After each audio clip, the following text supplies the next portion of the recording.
اندواز سے صلوات پڑھے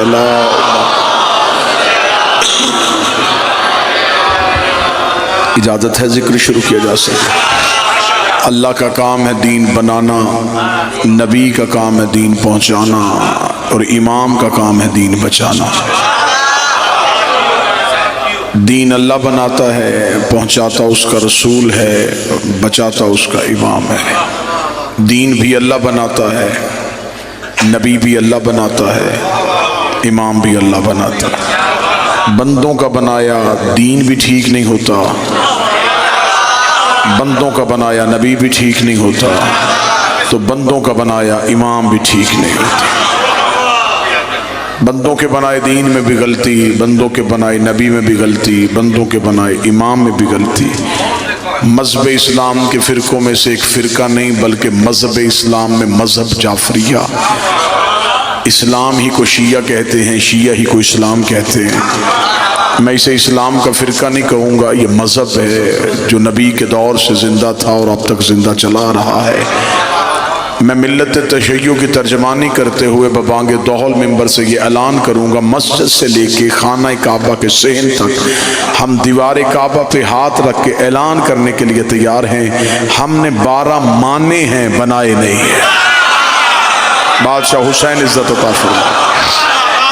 ہم نے جنہیں مانا ہے، ہم نے انہیں مانا ہے، ہم نے انہیں بنایا نہیں۔ ہمارے 12 ائمہ میں سے ایک بھی ہمارا بنایا ہوا نہیں، بنائے اللہ نے، ہاں ہم نے صرف مانے ہیں۔ دین میں امام کی ضرورت بڑی ہے، دین میں امام کی اہمیت بڑی ہے۔ وجہ کیا ہے؟ میں وجہ پڑھ دیتا ہوں۔ اللہ قرآن میں ہمیں کہتا ہے نماز پڑھو۔ میرے مالک کیسے؟ فرمایا جیسے میرا نبی پڑھتا تھا۔ متوجہ صاحبان ہیں مکمل؟ خدا حکم کرتا ہے نماز پڑھو۔ ابھی قرآن ممبر پہ لے آؤ، بھائی بسم اللہ سے لے کے سینے والناس تک قرآن میں حکم نماز ہے، طریقہ نماز نہیں۔ خدا نے یہ نہیں بتایا اتنی دیر قیام کرو، یہ سورت پڑھو، رکوع میں اتنی دیر جھکو، سجدہ اتنی دیر کرو، فجر کی نماز میں اتنی رکعتیں پڑھو، ظہر کی اتنی پڑھو، یہ نہیں۔ حکم ہے نماز پڑھو، کیسے؟ جیسے نبی پڑھتا تھا۔ روزہ رکھو، میرے مالک کتنی دیر کا؟ جتنی دیر کا نبی رکھتا تھا۔ زکوٰۃ دو، میرے مالک کتنی؟ جتنی میرا نبی دیتا تھا۔ کعبے کے چکر کاٹو، طواف کرو، میرے مالک کتنی دفعہ چکر لگائیں؟ جتنے میرے نبی لگاتا تھا۔ خدا نے ہمیں پورے دین میں نبی کا محتاج کر دیا۔ نبی کی اطاعت کے بغیر نہ نماز پڑھی جا سکتی ہے، نبی کی اطاعت کے بغیر نہ روزہ رکھا جا سکتا۔ اب ہم بہت بعد میں آنے والے لوگ ہیں، ہمیں کون بتائے گا کہ نبی کیسے پڑھتے تھے؟ قرآن نے تو حکم دیا ہے۔ جب حدیث کی کتابوں میں آئے تو کسی امام نے کوئی حدیث لکھی، کسی نے کوئی حدیث لکھی، کسی نے کوئی حدیث لکھی۔ ہر ایک نے اپنے امام کے کہنے پہ نماز کا طریقہ بدل دیا۔ کسی نے یہاں ہاتھ رکھ لیے، کسی نے یہاں ہاتھ رکھ لیے، کسی نے یہاں ہاتھ رکھ لیے۔ یہ جھگڑا قرآن کا نہیں تھا، امام کا تھا۔ یہ لڑائی قرآن نے شروع نہیں کی، امام نے شروع کی۔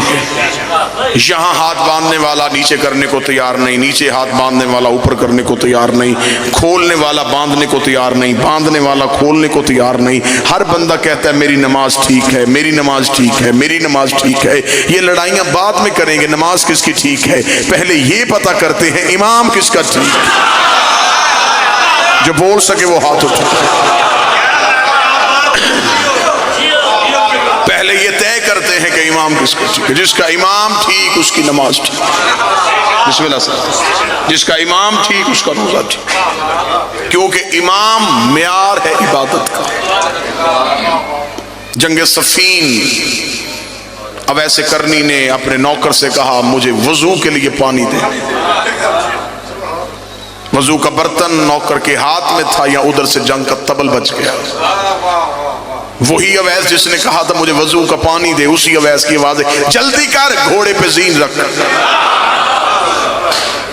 اس نے کہا حضور کدھر؟ فرمایا جنگ کے لیے۔